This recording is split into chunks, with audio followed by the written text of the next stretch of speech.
Many claims that have been made today by the affirmative, there have been many claims made today by the affirmative, and there are multiple issues with the arguments that our opponent has made.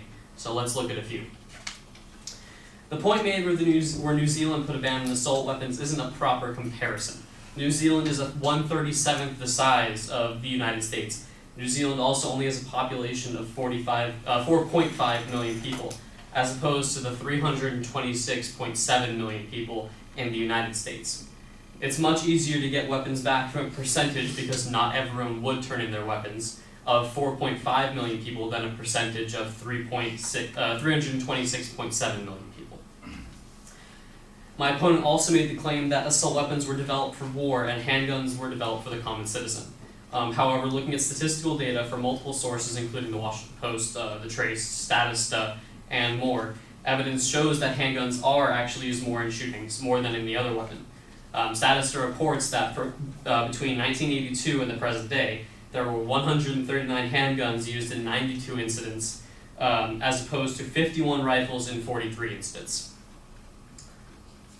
Another claim made dealt with the Second Amendment.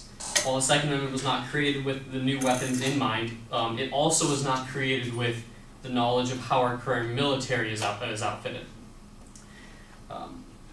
In 1791, the weapons carried by our military are nothing like the ones that are used today.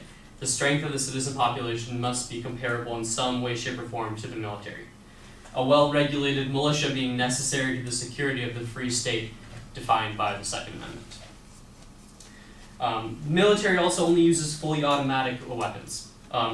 The only semi-automatic available to the common person. Another argument made was using Ralph Peters as an example.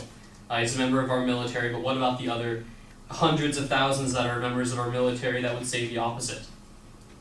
Look, I'm not trying to say that gun violence isn't a large issue in our society, but I do not believe that placing a ban on the sale and ownership of assault-style weapons will solve the problem. Thank you.